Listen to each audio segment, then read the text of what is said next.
안녕하세요. 여러분들은 인연에 대해서 어떻게 생각하시나요? 사람의 인연은 여러 가지가 있다고 하죠. 그 시절에만 있었던 인연도 있지만 어릴 적 인연이 오랜 시간이 지나도 이어지는 경우가 있답니다. 오늘 제가 들려드릴 얘기는 바로 길고도 긴 인연에 대한 이야기입니다. 저에겐 누구보다 소중한 사람들이 있어요. 제가 사랑하는 그 소중한 사람들이 지금까지 겪었던 일들을 들을 때면 전 늘 마음이 아팠답니다. 제가 만일 그 상황이라면 어떤 선택을 했을까 고민할 때도 있었죠. 그럴 정도로 제가 사랑하는 사람들은 수많은 고통을 감내하면서 살았어요. 저에게 소중한 사람들은 여러 사람들이 있지만 오늘의 주인공은 제 엄마입니다. 저희 엄마는 다른 사람들과 다른 특별한 점이 있는데요. 바로 두 다리가 없다는 겁니다. 제가 태어나고 2살 때 불의의 사고로 다리를 잃으셨죠. 엄마도 행복한 미래를 꿈꾸며 열심히 일을 했던 시절이 있었어요. 제가 태어나고 나서 엄마는 생계를 위해 외할머니에게 절 맡기고 아빠와 맞벌이를 하셨습니다. 가난한 살림에 어쩔 수 없는 선택이었지만 정말 열심히 일을 하셨어요. 그러다 공장에 화재가 나면서 3층 공장에서 뛰어내리셨다 다리를 잃게 되셨던 거죠. 그때 엄마의 나이가 25살이었습니다. 다리를 절단하고선 엄마는 모든 걸 포기하고 자포자기하는 심정으로 살았어요. 그동안 알고 있었던 모든 인연을 끊고 아빠는 새로운 시작을 위해 저와 엄마를 데리고 서울로 상경하셨어요. 그렇게 서울로 상경한 지도 벌써 30년이 지났네요. 제 기억 속 엄마는 10살 때까지 항상 자리에 누워 계셨어요. 기운 없이 하루 종일 누워 계시다 아빠가 퇴근하고 와서야 겨우 밥을 드셨죠. 그땐 아빠에게 철없이 투정을 부릴 때도 있었어요. 아빠, 엄마 언제 일어나? 하루 종일 왜 누워만 있어? 다른 엄마들은 일어나서 밥도 챙겨주고 간식도 주는데 엄마 맨날 누워만 있고. 지혜야, 엄마가 지금은 마음이 조금 아파. 근데 금방 다시 돌아올 거야. 아빠랑 지혜랑 옆에서 열심히 엄마 응원해주면 금방 건강해질 거니까 조금만 기다려주자. 지금까지 많이 기다렸는데 엄마 맨날 웃지도 않고 밥도 안 먹잖아. 나 학교 갈 때 인사해도 받아주지도 않고 말이야. 우리 지혜 서운했구나. 엄마가 지금 많이 슬퍼서 그래. 지혜도 슬플 땐 아무것도 생각이 안 나잖아. 그치? 그래도 슬픔은 금방 사라져. 우린 엄마를 사랑하니까 우리가 더 기다려보자. 아빤 절 달래주면서 엄마를 계속해서 지켜보고 기다려주셨어요. 지금도 기억에 남는 일이 바로 아빠가 엄마를 살뜰하게 챙겼던 거랍니다.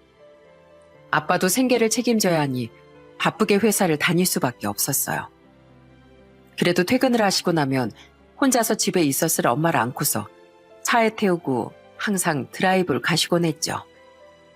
아빤 단 한 번도 엄마 앞에서 웃음을 잃지 않으셨어요.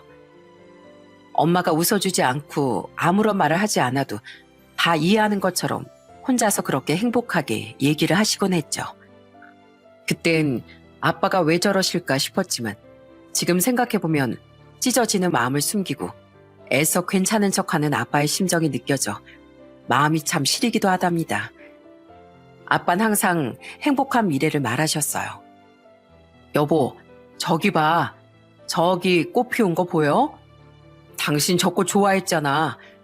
전엔 저쪽까지 쫙 꽃이 만발했었는데 올해는 조금만 폈네.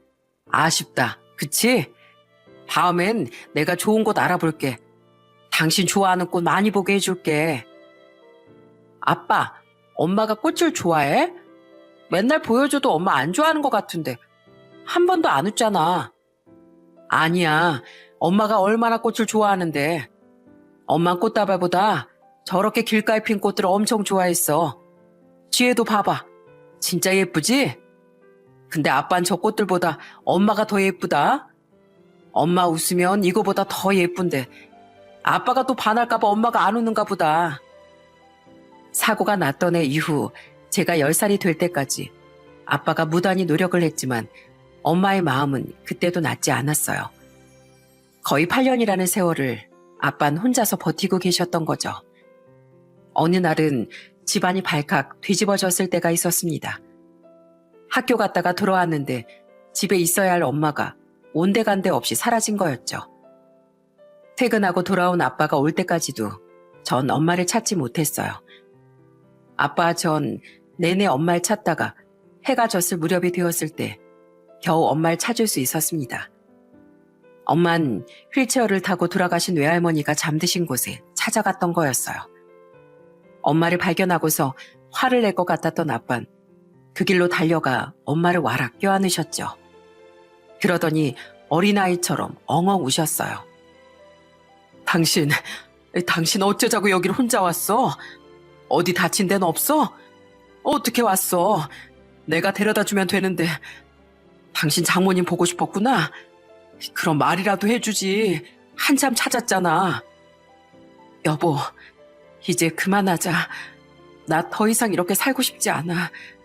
지혜도 커가고 이런 꼴로 어떻게 살 수 있겠어.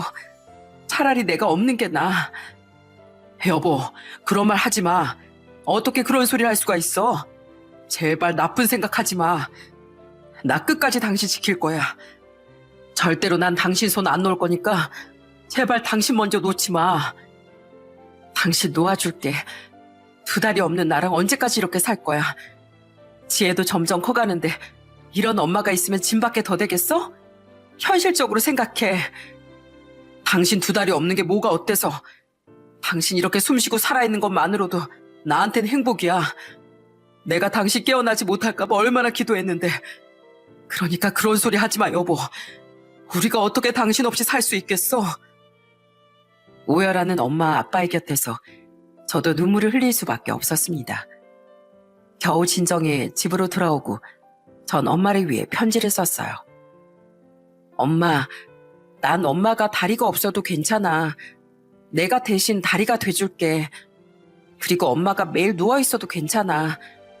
아침에 학교 잘 가라고 안 해도 괜찮고 밥도 안 해줘도 괜찮아. 근데 엄마가 마음 아파하는 건 싫어. 엄마가 그렇게 울면 내 마음을 누가 콕콕 찌르는 것 같아. 그러니까 엄마 슬퍼하지 마. 아빠랑 난 엄마 하늘만큼 땅만큼 사랑해. 그래도 엄마가 힘내서 행복해지길 매일매일 기도하고 있어. 꾹 참고 기다릴 테니까 엄마도 조금만 힘내줘. 그날 편지를 엄마의 머리맡에 두고 학교를 갔는데 학교에 다녀오고서 집에 들어오니 엄마가 방 안에 누워있는 게 아니라 현관 문 앞에서 절 기다리고 계시더군요. 깜짝 놀란 절 엄만 처음으로 따뜻하게 안아주셨어요. 그때 떨리던 엄마의 목소린 지금도 생생해요. 지혜야, 엄마가 참 못났지? 우리 지혜는 이렇게 의젓하고 착한데 엄마는 아직도 철이 없어서 지혜한테 상처만 주고 말이야. 미안해. 엄마가 지혜한테 정말 미안해. 엄마, 괜찮아. 아빠가 엄마 마음이 조금 아픈 거라고 했어. 조금만 기다리면 엄마가 돌아올 거라고 했거든. 난 얼마든지 기다릴 수 있어. 엄마, 이제 돌아왔어. 우리 지혜 고마워. 엄마 기다려줘서. 앞으로는 엄마 누워있지 않고 매일 이렇게 지혜를 반겨줄게. 정말? 와, 엄마 진짜? 어제 외할머니한테 소원 빌었는데 그게 이뤄졌나 봐. 그날 이후 엄만 전과는 전혀 다른 사람이 되었습니다. 아침에 일어나 절 배웅하기도 하고 저녁이면 저와 함께 퇴근한 아빠를 맞이하기도 했어요. 거기다가 직장에도 다니기 시작하셨어요. 다리를 잃었지만 엄마에겐 2 손이 남아있었죠. 어릴 적부터 손재주가 타고났던 엄만 바느질을 정말 잘하셨거든요. 그동안 아빠 엄마가 오며 가며 몇 번씩 인사를 했던 수선집 사장님께 엄만 일자리를 부탁했고 수선집 사장님은 엄마의 부탁을 듣고 바로 일감을 주셨습니다. 전화 받고 내가 얼마나 놀랐는지 알아? 잘 생각했어. 수선하는 거야 2 손만 멀쩡하면 되지 뭐. 다리 아픈 거 난 상관없어. 일만 잘하면 되니까. 바느질은 잘하지? 네, 저 바느질 정말 잘해요. 어릴 적부터 집에 옷은 제가 다 꿰매었어요. 그럼 잘하겠네. 재봉은 할 줄 알아? 못하면 내가 배워주고. 일단 수선하는 건 어느 정도 할 줄 알 테니까 오늘부터 시작해. 워낙 일이 많아가지고 나 혼자 하긴 버거워. 감사합니다, 사장님. 제가 근데 출퇴근하기가 힘들 수도 있는데 집에서 작업을 해도 되나요? 아니 뭐 옷 수선하는 건데 굳이 출퇴근을 안 해도 되지. 집에서 해. 재봉틀은 하나 남는 거 있으니까 그거 가지고 가고. 주말엔 근데 와야 할 것 같아. 요즘 재봉틀이 좀 다양해가지고 어떻게 하는지 배워야 하니까 딸이랑 같이 해서 오고. 알았지? 그날 이후로 엄만 수선집에서 일을 하면서 돈을 버셨습니다. 아주머니는 정말 좋으신 분이셨어요. 엄마에게 무료로 재봉틀도 주시고 일감도 많이 주셨답니다. 엄만 그날 이후로 집에서 하루 종일 수선을 하셨어요. 워낙 손재주가 좋으셔서 금방 하나 뚝딱 수선하시곤 했죠. 늘 엄마와 일주일에 2-3번씩 수선집을 같이 가곤 했는데 그때마다 아주머니가 하셨던 얘기가 있었어요. 어머, 어떻게 이렇게 빨리 했어? 벌써 다 했어? 아이고, 손도 빨라라. 저번에 수선해 준 거 사람들이 어쩜 이렇게 깔끔하냐고 칭찬이 자자해. 내가 새로 수선사를 고용했다고 하니까 월급 꽤나 주겠다고 하더라니까. 감사합니다, 사장님. 일감 있으면 저한테 많이 주세요. 제가 집에서 잘 하고 올게요. 나야 일만 잘해주면 고맙지 뭐. 그리고 새로 들어온 재봉틀 주말에 가지고 가서 한번 써봐. 하나하나 배워가지고 나중에 여기 수선집 물려받아도 되겠네. 난 이제 수선집 하는 거 지겨워서 말이야. 내 후계자로 삼을 테니까 한번 열심히 배워봐. 그리고 엄마를 응원해주는 사람은 또 한 명이 있었죠. 바로 아빠랍니다. 아빠는 항상 퇴근 후 엄마의 손을 주물러주면서 응원을 해주시곤 했어요. 하루 종일 미신기, 손 바느질을 하면서 고생했을 엄마 손을 하나하나 어루만지셨죠. 일을 하면서 점점 더 밝아지는 엄마 모습을 보며 누구보다 기뻐하셨던 분도 아빠셨습니다. 엄마의 자수 솜씨가 점점 좋아지면서 아빤 아껴둔 자켓을 엄마에게 내놓기도 하셨어요. 여보, 나 여기에 자수 하나 넣어줘. 당신이 여기 자수 넣어주면 내가 기분이 너무 좋을 것 같아. 당신이랑 항상 함께 있는 것 같잖아. 여기에요? 아유, 정장 자켓인데 여기에 자수 넣으면 좀 이상할 것 같은데. 그냥 나중에 셔츠 안쪽에 살짝 넣어줄게요. 아니야, 여기 큼지막하게 넣어줘. 당신 좋아하는 꽃 자수 있잖아. 그거 넣어주면 딱 좋을 것 같은데. 서둘러서 하지 말고 당신 손 안 아플 때 쉬엄쉬엄 해줘. 아휴, 정장에 자수 넣는 사람이 어딨어요. 다른 사람들이 뭐라고 하면 어쩌려고. 뭐 어때? 사랑하는 아내가 직접 자수 넣어준 거라고 하면 다들 부러워할걸? 내가 좋아서 그래. 당신 하고 싶은 거 다 넣어도 되니까 여기 큼지막하게 꼭 넣어줘. 그런 아빠의 성화에 엄만 정성스럽게 꽃 자수를 조그맣게 넣어주셨죠. 아빤 그날 이후로 그 자켓을 가장 좋아하는 옷이라며 하루도 빼놓지 않고 입으셨어요. 누군가 봤을 땐 뜬금없이 있는 자수였지만 아빠에겐 소중하고 귀중한 엄마의 선물이었죠. 지금도 아빤 그 자켓을 종종 입으시곤 해요. 이제는 거의 낡아서 버려야 할 정도인데 절대로 버릴 수 없다면서 두고두고 간직하고 계시답니다. 아빠에게 선물한 것처럼 엄만 저에게도 자수 선물을 해주셨는데요. 손수건에 제 이름과 예쁜 꽃 자수를 넣어서 챙겨주시곤 했어요. 아침마다 곱게 접힌 손수건을 제 교복에 챙겨주시곤 했답니다. 지혜야, 이거 엄마가 이번엔 은방울꽃 자수를 넣어봤는데 어때? 예쁘지? 처음 해본 건데 너무 예쁘게 잘 나와서 다행이야. 우와, 엄마, 이제 엄마 완전 고수야. 이거 가져다가 팔아도 되겠어. 우리 장사해볼까? 진짜 잘 팔릴 것 같아. 우리 이거 팔아서 부자 되는 거 아니야? 농담은. 은방울꽃 꽃말이 뭔지 알아? 뭔데? 다시 찾은 행복이래. 우리 가족 다시 이렇게 행복하게 잘 지내서 엄마 너무너무 행복해. 우리 지혜도 항상 행복하라고 엄마가 이렇게 자수 넣은 거야. 이후로도 엄만 항상 제 행복을 기원하면서 자수를 넣어주셨어요. 그 마음을 알기에 전 소중하게 손수건을 가지고 다녔죠. 학교에서 한 번씩 꺼낼 때면 친구들은 절 너무나 부러워했습니다. 어디서 파냐면서 궁금해하는 친구들도 많았어요. 집에 돌아와 이 얘기를 엄마에게 해줄 때면 엄만 소녀같이 좋아하셨어요. 그 해맑은 웃음이 절 더 기운나게 했죠. 엄마 기분 너무 좋다. 그렇게 인기가 많았어? 진짜 이참에 자수 손수건 한번 팔아봐. 그래 엄마, 잘 생각했어. 친구들이 나 얼마나 부러워하는지 알아? 처음에 어디서 산 줄 알았대. 엄마가 그만큼 솜씨가 좋다는 거지. 수선집 아줌마도 엄마 손재주 너무 좋다고 하셨잖아. 그러니? 그럼 엄마가 다음에 엄청 큰 손수건에 자수 많이 넣어서 줄게. 우리 지혜 기분 좋으라고 아예 여러 개 만들어줘야 되겠다.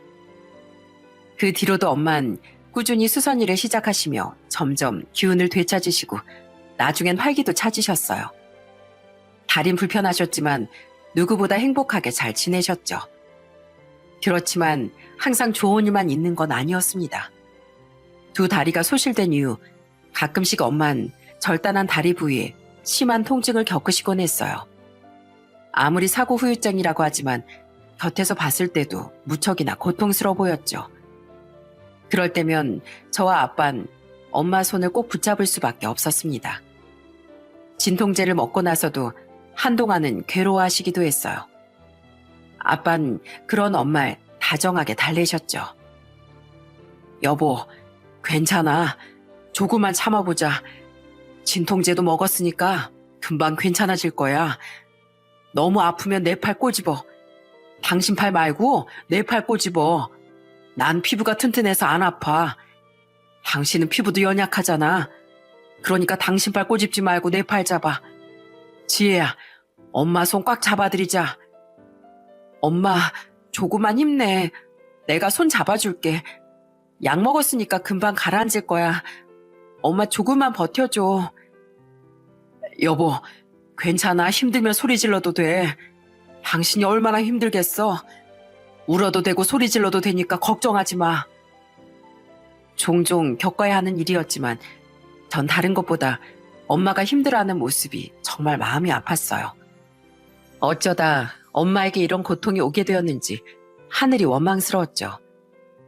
그래도 엄마는 항상 희망의 끈을 놓지 않으셨습니다. 그런 엄마의 모습을 보면서 저와 아빠는 더 힘을 낼 수밖에 없었어요. 엄마가 달라졌다는 걸 제가 실감한 사건이 한 번 크게 있었어요. 고등학교 때 일이었는데 엄마랑 아빠와 함께 시내로 외식을 나간 적이 있었어요. 아마 그때 학교에서 질 나쁜 무리들이 그 모습을 봤던 모양이더라고요. 다음날 학교에 갔더니만 그 애들이 엄마가 장애가 있냐며 비웃으면서 놀리는 듯이 말을 하는 걸 보고 저는 참을 수 없는 분노를 느꼈어요. 그때 무슨 정신이었는지 그 애들한테 달려들어 학교가 한바탕 난리가 나기도 했습니다. 양쪽 부모님들이 다 소환되고 걱정된 엄마도 아빠와 휠체어를 타고 학교로 오셨죠. 역시나 개념 없던 그 아이들은 자신들의 부모를 닮았더라고요. 지금도 그 부모들이 했던 얘기만 생각하면 자다가도 열불이 날 정도랍니다. 참, 이래서 가정환경이 중요한 건데 우리 애들이 뭐 틀린 말 했어요? 장애가 있으니까 장애라고 하지 뭐 다른 말 했냐고. 그거 가지고 다짜고짜 때리는 게 말이나 돼요? 저 이번 일 절대 그냥 못 넘어갑니다. 제 정학 처분이라도 내려주세요. 어머님, 지혜가 먼저 때리긴 했지만 다른 학생들 얘기 들어보니까 옆에서 많이 놀렸더라고요. 이제 고3인데 정학까지 하는 건 너무 큰 처벌인 것 같습니다. 교내 봉사 정도로 마무리하시는 게... 네? 내가 이래서 없는 집 애들이 싫어하는 거야. 가난하면 선생이 벌써부터 싸고 돌잖아. 절대 용서 못하니까 정학 처분 내려요. 저기요 아줌마, 우리 애가 먼저 때린 건 잘못했지만 그쪽에도 사과해야죠. 다른 애들이 다 보는 자리에서 엄마 장애인이라고 놀렸다던데 그건 왜 사과 안 하시죠? 듣자 하니 내년에 대학도 학교장 추천 수시로 간다던데 이렇게 하는 애가 학교장 추천으로 가도 되는 건가요? 저 정식으로 교육청에 접수해도 되나요? 아니 뭐 그런 게 아니라 하여튼가 때린 건 잘못한 거잖아요. 예, 저희 애가 먼저 때린 건 잘못했습니다. 그건 사과드리죠. 그런데 그쪽에서도 사과를 해야 하는 거 아닙니까? 제 장애가 우리의 잘못도 아니고 사과하세요. 사실 전 그때 엄마가 먼저 사과라면 어쩌나 걱정이 많았어요. 전 하나도 미안하지 않았거든요. 그런데 당당한 엄마의 모습에 저 또한 기죽을 필요가 없다는 생각이 들었습니다. 다행히 학교 봉사활동으로 그 사건은 마무리가 됐지만 전 그날 이후로 엄마에 대한 시선이 많이 달라졌어요. 이젠 연약한 엄마가 아닌 당당하고 강한 엄마라고 생각이 들었죠. 그날 집으로 돌아가면서 엄만 정말 생각지도 못한 말을 꺼내셨어요. 그 말을 듣고 저와 아빠는 빵 터질 수밖에 없었답니다. 아휴, 사실 아까 심장 터지는 줄 알았지 뭐야. 저쪽 집에서 기어코 정학 내려라 하면 어쩌나 얼마나 떨렸는지 알아? 아휴, 10년 감수했네. 뭐? 엄마, 나 아까 엄마 장군인 줄 알았어. 우리 선생님도 깜짝 놀라시던데? 근데 속으로는 엄청 떨고 있었던 거야? 그치, 엄마 학교 처음 왔잖아. 엄마 막 이상한 사람으로 낙인 찍히는 거 아니겠지? 그래도 우리 지혜가 엄마 대신 싸워준 거라고 생각하니까 막 속에서 용기가 생기더라고. 뭐 때린 건 혼나야 하지만 잘했어 지혜야. 우리 딸이 누구 닮았나 했더니만 당신 닮았네. 커서도 걱정 없겠어. 누군가에겐 심장 떨리는 일이었겠지만 저희 가족에겐 그날의 사건이 더 저희를 돈독하게 만들어주는 일이 되었죠. 저는 더욱 열심히 공부를 했고 좋은 대학에도 진학할 수 있었어요. 대학이 집에서 통학하기엔 조금 멀어 기숙사에 들어가게 됐는데 한 가지 고민이 있었답니다. 바로 엄마가 혼자서 잘 지낼 수 있을까 하는 걱정이었죠. 그런데 제 걱정과는 다르게 엄만 기다렸다는 듯이 외출을 시작하시더라고요. 하루는 집에 갔더니 열심히 무언가를 준비하고 계시는 엄마를 보게 되었습니다. 엄마, 뭐해? 이게 다 뭐야? 엄마 뭐 강의라도 나가고 있어? 아, 엄마 요즘 복지관 다니거든. 거기서 특별 강의로 바느질 강의 해달라는 거 있지? 그래서 그거 준비하고 있어. 저번에 하니까 사람들이 얼마나 좋아했는지 알아? 엄마 약간 재능이 있는가 봐. 뭐? 엄마 진짜 대단하다. 요즘 복지관 자주 나가나 봐. 강의도 하고 말이야. 복지관에서 엄마를 얼마나 기다리는데 다들 바느질 좀 해달라고 난리야 난리. 이 재밌는 걸 왜 이제 알았는지 몰라. 사람들도 얼마나 좋은지 알아? 요즘은 아빠가 서운해한다고. 엄만 시간이 지날수록 더 건강해지시고 밝아지셨죠. 그런 엄마의 모습을 보며 저 역시 열심히 살아야 되겠다 다짐하곤 했어요. 성인이 되고선 저도 연애를 하기도 했는데요. 연애하면서 결혼 얘기를 꺼냈던 남자친구도 종종 있었답니다. 그럴 때면 전 항상 엄마 얘기를 먼저 꺼내곤 했어요. 처음엔 제 얘기를 듣고서 남자친구들 반응이 대부분 똑같았죠. 어머님 정말 고생 많으셨겠다. 지혜 네가 이렇게 잘 큰 것도 다 어머님 덕분인가 봐. 다음에 내가 꼭 인사드리러 갈게. 이런 말 해줘서 고마워. 나야말로 고맙지. 솔직히 가볍게 받아들일 수 있는 일은 아니라는 거 알아. 결혼 얘기 나오니까 하는 말이야. 알고 있어야 하잖아. 우리 집에도 내가 얘기해둘게. 우리 얼른 결혼해서 양가 부모님한테 잘해드리자. 나도 지혜네 부모님께 정말 잘할 테니까 나만 믿어. 처음엔 오히려 거부감이 한 번도 들지 않을 정도로 담담하게 반응하는 남자친구가 고맙기도 했습니다.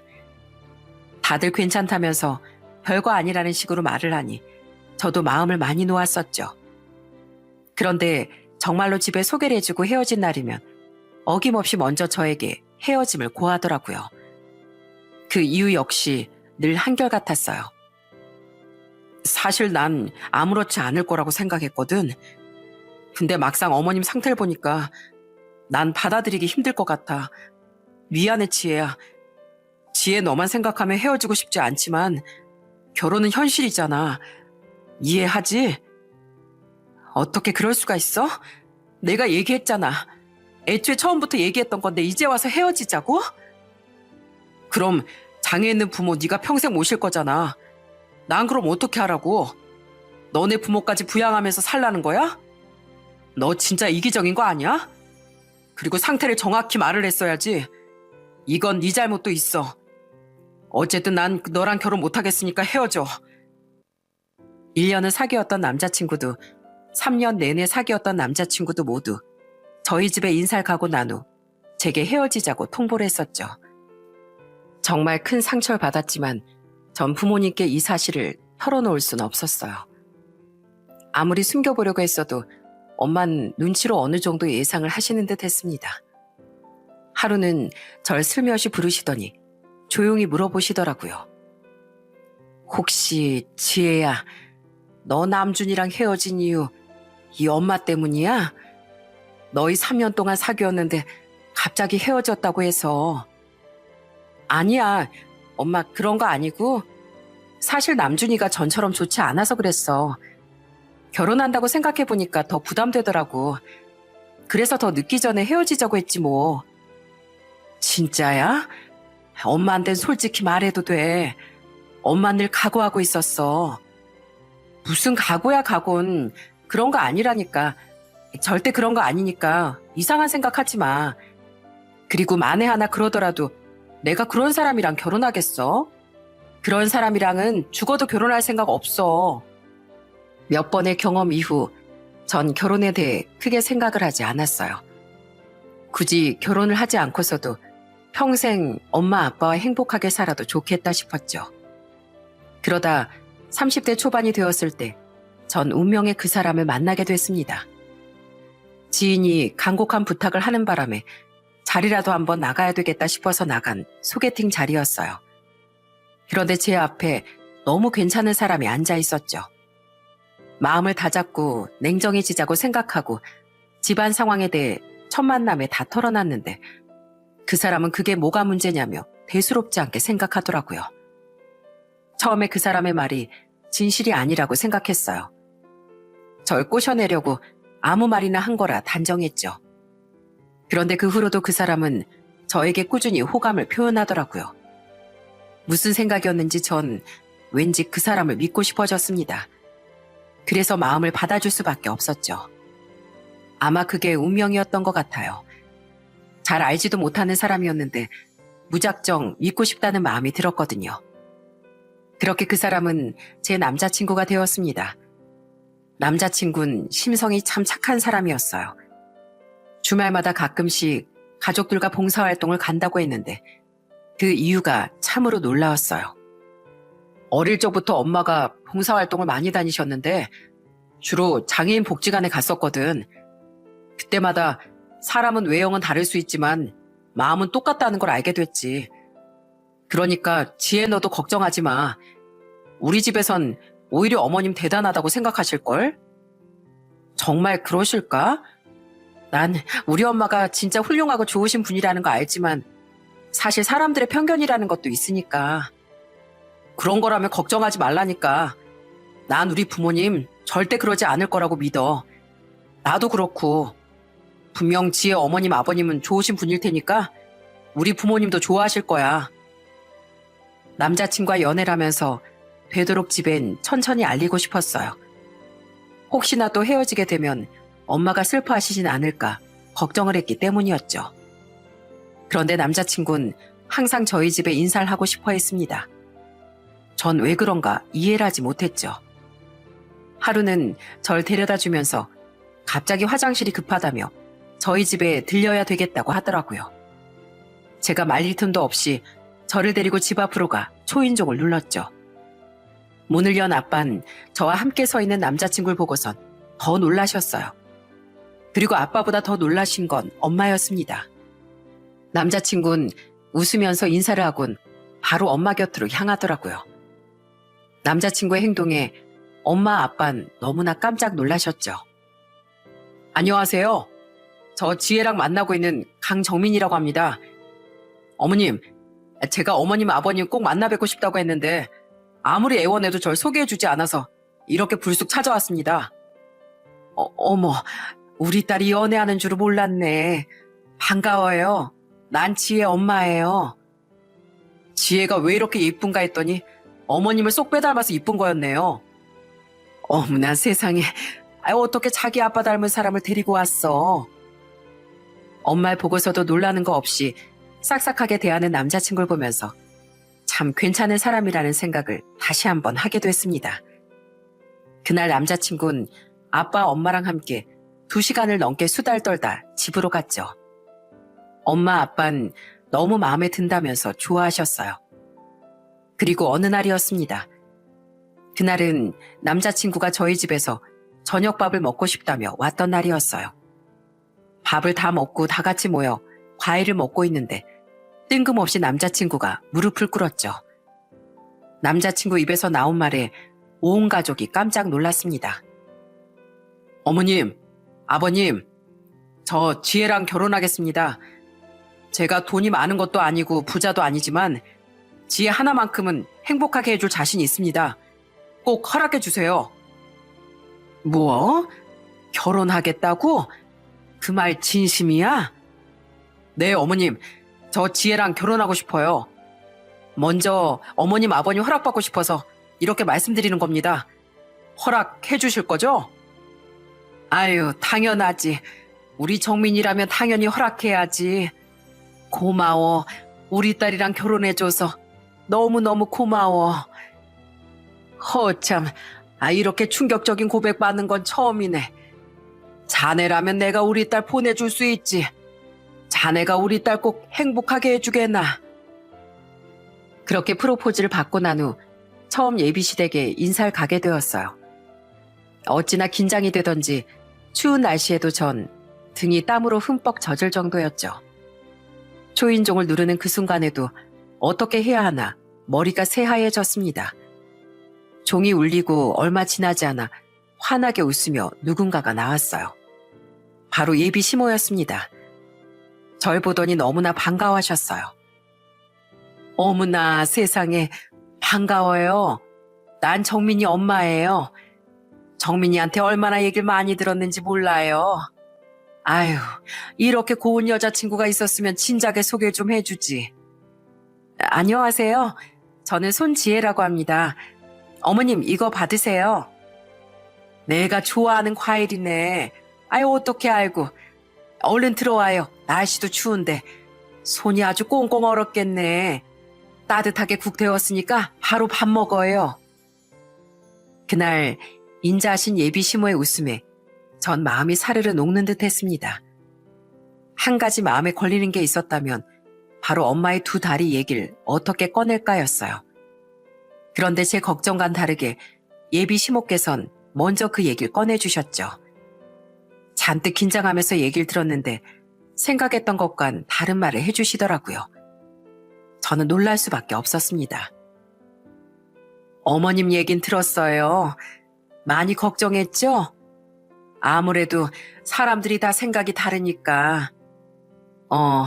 우린 그런 거 중요하다고 생각 안 해요. 오히려 어머니께서 정말 대단하시네. 나도 남편 없이 우리 애 혼자 키우면서 힘들었는데 어머니께서는 얼마나 많은 노력을 하셨겠어. 좋게 생각해 주셔서 정말 감사합니다. 나도 살다 보니까 자식 키우는 게 제일 어렵더라고요. 멀쩡한 나도 힘든데 어머니께서는 정말 뼈를 갈고 키우셨을 거야. 그런 부모님 밑에서 자랐으니 안 봐도 좋은 사람이라는 걸 누구보다 잘 알지. 난 애초에 허락했어. 가족으로 대환영이에요. 어떠한 불편함 없이 예비 시모는 온전히 절 받아주셨습니다. 그런 모습에 감동을 할 수밖에 없었어요. 이후에도 몇 차례 시댁에 가서 식사도 하고 밖에서 만나기도 했습니다. 몇 번의 만남을 갖는 동안 예비 시모는 저에게 진심으로 잘해주셨죠. 저를 많이 배려해 주신다는 걸 느끼게 된 적도 있었어요. 그날은 시댁에서 밥을 먹게 된 날이었어요. 이런 말 좀 부담스러울 수도 있어서 내가 못했는데 혹시 전화번호 좀 알려줄 수 있어? 그럼요, 어머님. 당연히 알려드릴 수 있죠. 내가 뭐 시집살이 하려고 그러는 게 아니라 그래도 이렇게 서로 연락처는 알아야 할 것 같아서 말이야. 급한 일이 있을 수도 있으니까 그런 거야. 괜찮아요, 어머님.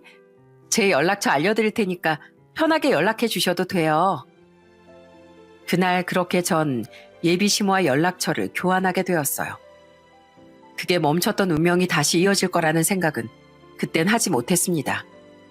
그런데 연락처를 교환하고 며칠 뒤 예비 시모가 갑작스럽게 저에게 전화를 해오셨어요. 그리고 그 전화를 받고서 저는 깜짝 놀랄 수밖에 없었습니다. 지혜야, 너 SNS 사진 이거 누구니? 네 엄마 사진 맞아? 여기 계신 여성분이 네 엄마 맞니? 네, 어머님, 저희 엄마 맞아요. 근데 왜 그러세요? 혹시 어머니 성함이 김정자 맞아? 네, 어떻게 하셨어요? 저희 엄마 이름 맞아요. 아이고 세상에, 어떻게 이런 일이. 지혜야, 너희 집이 어디라고 했지? 지금 바로 갈게. 집에 엄마 계시지? 지금 갈 테니까 너도 집으로 올 수 있지? 서두르는 예비 시모의 말에 전 영문을 모른 채 집으로 향할 수밖에 없었어요. 집에 도착을 하니 얼굴이 하얗게 사색이 된 예비 시모가 예비 남편과 함께 곧이어 도착을 했죠. 떨리는 목소리로 집으로 가자는 말을 듣고 전 바로 집으로 향했어요. 문을 열자마자 예비 시모는 다급하게 집 안으로 들어오셨습니다. 그러더니 거실에 앉아있는 엄마를 보고 바닥에 주저앉으셨어요. 그 모습을 보고선 저와 예비 남편은 깜짝 놀랐죠. 언니 맞지? 정자 언니 맞지? 나야, 나 양수미. 나 모르겠어? 언니 어떻게 언니가 여기 있어? 어디서 어떻게 살았어? 내가 얼마나 찾았는데, 언니를 내가 얼마나 찾았는데. 어머, 수미야, 네가 어떻게 여기? 아유, 수미야, 잘 살았어? 미안하다. 내가 너한테 연락도 안 하고. 언니, 다리는 괜찮어? 내가 언니를 얼마나 찾았는지 알아? 갑자기 아무도 모르게 없어져서 내가 몇십 년을 찾았는데 이렇게 가까이 살고 있었을 줄이야. 다 내 잘못이야. 내가 언니를 빨리 찾지 못해서 미안해. 서로를 확인하고 부둥켜 안고 우는 엄마와 예비 시모를 보고 그때 너무나 놀랐어요. 그리고 뒤이어 깜짝 놀란 저와 예비 남편에게 두 분은 놀란 얘기를 꺼내셨죠. 두 분은 바로 어릴 적 누구보다 애틋했던 공장 동료였다고 했습니다. 그때 저희 엄마도 24살 어린 나이였는데 자신보다 2살이나 더 어린 예비 시모가 눈에 들어왔다고 하시더군요. 텃세가 심했던 그때 그 시절 예비 시모를 지켜줬던 게 바로 저희 엄마였답니다. 그때 언니가 나 지켜준 덕분에 거기서 1년 동안 일도 하고 돈도 많이 모았어. 언니 아니었으면 아마 거기서 버티지 못했을 텐데 지금도 생각해보면 얼마나 고마운지 몰라. 뭘 그거 가지고 그 어린아이가 이젠 흰머리도 나고 우리 참 다시 만나는데 오래도 걸렸다. 그치? 언니 그때 기억나? 거기 관리자가 우리 애 아프다고 야간 작업 못하겠다고 하니까 그만두고 나가라고 소리쳤던 날 있잖아. 그때 언니가 나 대신 일 다 할 테니까 보내주라고 했었지? 그 아이가 정민이야. 언니 덕에 그날 병원도 잘 갔다 오고 열도 잘 내렸어. 어머, 그래 맞아. 그때 하루 종일 눈물 흘리면서 일하는 거 보고 내가 얼마나 안쓰러웠는데. 그날 이후로 우리가 친해졌지 아마? 아휴, 어떻게 인연이 이렇게 되니. 참 사람 인연 희한하다 정말. 그때 그 시절엔 공장 텃세가 굉장히 심했다고 했어요. 그래서 하루도 못하고 그만두는 사람들도 정말 많았는데 예비 시모는 그때 아이도 있고 생계도 어려워 어떻게든 버티려고 했지만 어린 나이라 그런지 유독 사람들이 많이 괴롭혔다고 하더라고요. 그 모습을 보면서 자신과 비슷하다 생각을 하셨는지 엄만 예비 시모를 지켜주셨다고 했어요. 이후에 저희에게 많은 얘기를 해주셨는데 예비 시모가 엄마를 더욱 따르게 되었던 사건이 몇 번 있었다고 하셨어요. 예비 시부는 남편이 어렸을 적에 돌아가셨거든요. 그때 시부는 공장에서 일을 하다가 갑작스런 사고로 세상을 떠나셨다고 들었는데 장례식장에 저희 엄마가 내내 상주하며 도움을 줬다고 하시더라고요. 언니, 그거 기억나? 우리 애 아빠 사고로 갑자기 죽었을 때 경황 없는 날 대신에 언니가 장례식도 대신 준비해주고 그랬잖아. 솔직히 공장에서 사람들 누구라도 올 줄 알았는데 언니만 와서 도와줬어. 그치? 맞아. 그때 내가 그 다음날 얼마나 싸운 줄 알아? 사람들이 어찌나 정이 없던지 참. 네 남편 소식 듣고 내 마음이 너무 안 좋더라. 그 어린 자식을 두고 편하게 눈이나 감을 수 있을까 싶은 생각도 들고 말이야. 무엇보다 네가 얼마나 충격이었겠어. 그래, 그땐 정말 하늘이 무너지는 줄 알았지. 그래도 언니 덕분에 잘 견뎠어. 장례식장에서 내내 내 곁에 있어줬잖아. 아마 그때 이후로 우리 더 친해졌지? 이렇게 두 분의 얘기를 듣다 보니 저희는 이번 만남이 처음이 아니라는 것도 알게 되었어요. 이미 아주 오래전 저희가 어릴 때 남편과 저는 몇 번이나 만났던 사이였습니다. 아이, 그러고 보니 너희들 소개팅으로 만난 게 첫 만남이 아니네. 너희 어릴 적에 얼마나 잘 놀았는지 알아? 기억은 못하겠지만 쉬는 날이며 우리 둘이서 애들 데리고 공원에 자주 갔는데 말이야. 맞아, 언니. 그때 기억나? 언니가 우리의 장난감 엄청 사줬잖아. 계절마다 옷도 사주고 먹을 것도 잔뜩 사주고. 그때 너무 힘들어서 내가 언니 딸한테 아무것도 못 해주는 것 같아 미안했는데 이렇게 다시 만나게 되니까 진짜 신기하다. 그러게, 그때 그 꼬마가 이렇게 잘 컸다니 정말 너무 신기하네. 정말 잘 컸다. 잘 키웠어. 다 언니 덕분이지 뭐. 나 진짜 아무것도 모르는 어린애였잖아. 언니가 우리 애도 봐주고 이것저것 사주고. 언니 아니었으면 내가 어떻게 이렇게 잘 키울 수 있었겠어. 그때 정말 고마웠어. 다 언니 덕분이야. 그 후로도 예비 시모는 종종 저희 집에 오시고서 엄마랑 이런저런 얘기를 나누셨죠. 오랜 기억들을 꺼내보시며 서로 추억을 회상하시는 모습을 보니 저 또한 감동을 받을 수밖에 없었습니다. 그래도 지혜 너희 엄마 얼마나 손재주가 좋았는지 몰라. 그날 아마 내가 찢어진 외투 입고 갔었지. 퇴근할 때 언니가 갑자기 벗어보라고 하더니만 언니 옷이랑 바꿔줬잖아. 다음 날에 짠 하고 찢어진 거 다 기워가지고 나한테 줬었어. 기억나? 아유, 맞아. 기억나. 그때 다 헐어가지고 뜯어지는 외투 맨날 입고 오는 거 보고 언젠가 고쳐줘야지 했는데 그날이 딱이었어. 그때 네가 얼마나 좋아했는지 아니? 언니 나 그때 그 옷 아직도 가지고 있다. 평생 버리지 못하겠더라고. 언니랑 다시 만나면 꼭 보여줘야지 했는데 드디어 보여주게 됐네. 언니 그동안 얼마나 힘들었어. 내가 언니 옆에서 든든하게 지켜줘서 하는 건데 고생 많았지? 미안해. 이렇게 찾았을 거라고는 상상도 못했어. 나도 그동안 우리 수미 생각 많이 났는데 우리가 서로 이렇게 생각을 많이 해서 다시 만나게 됐나 보다. 두 분의 인연은 저희가 생각했던 것보다 훨씬 단단했습니다. 오랜 인연의 감동은 끝이 없었죠.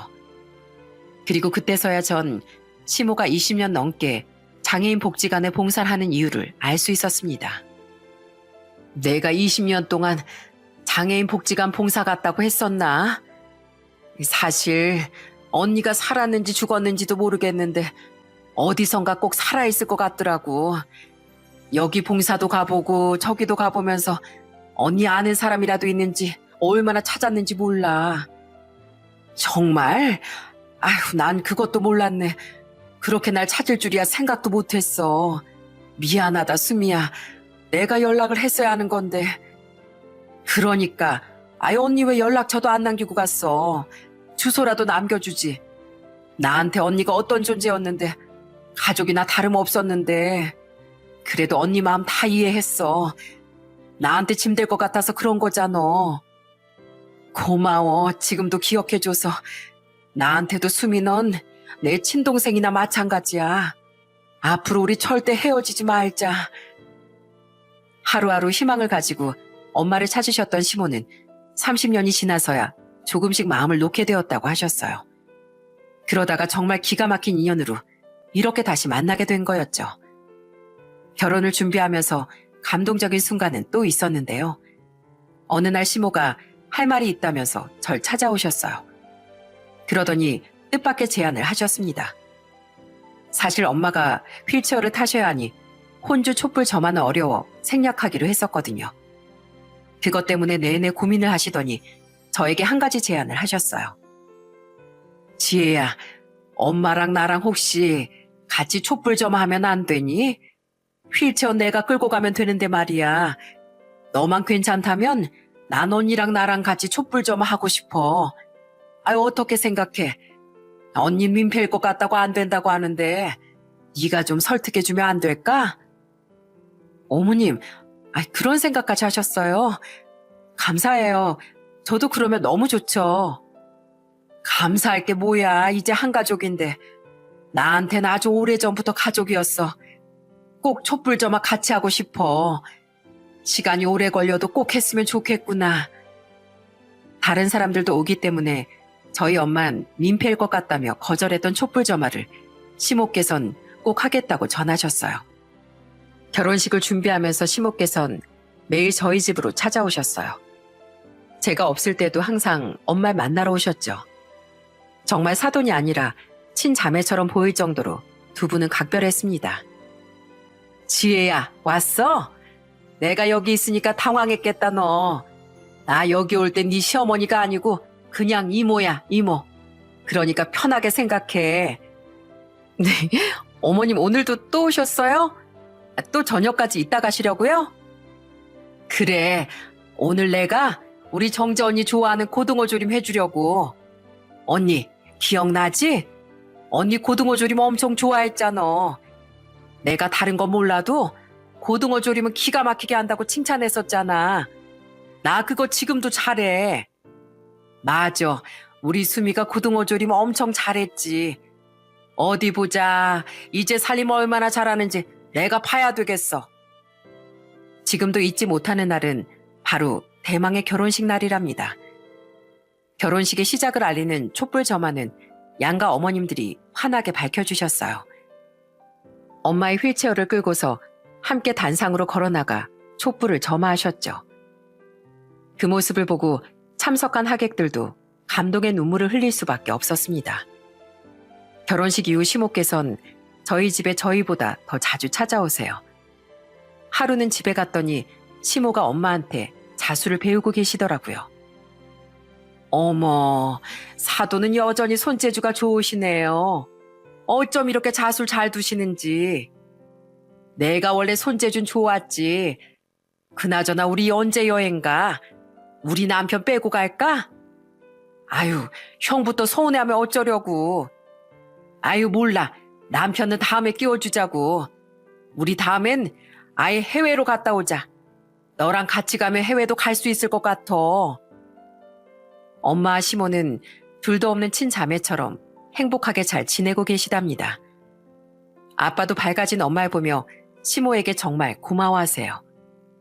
참 인연이라는 게 신기하죠? 저도 이런 인연이 세상에 있을까 싶었는데 정말 사람 일은 한 치 앞도 모른다는 게 사실인 것 같습니다. 가끔 길을 지나갈 때면 이렇게 스쳐 지나간 사람이 내 깊은 인연은 아니었을까 하는 생각이 들 때도 있답니다. 그래서 어떤 시절에 만난 사람이든지 항상 진심을 다해 잘해야 하는 것 같아요. 누군가에게 나눈 사소한 호의가 그 사람의 생명도 살릴 수 있다는 거 아시나요? 나에겐 그저 작은 호의일지 몰라도 다른 사람에겐 마음을 바꿀 수 있는 결정적인 계기가 되기도 하죠. 엄마와 시모의 관계처럼 엄마 아빠가 저에게 주신 사랑처럼 저 또한 지금의 소중한 사람들을 더 사랑하고 아끼려고 합니다. 여러분들도 주변의 소중한 사람들과의 인연을 항상 소중하게 생각하시길 바랄게요.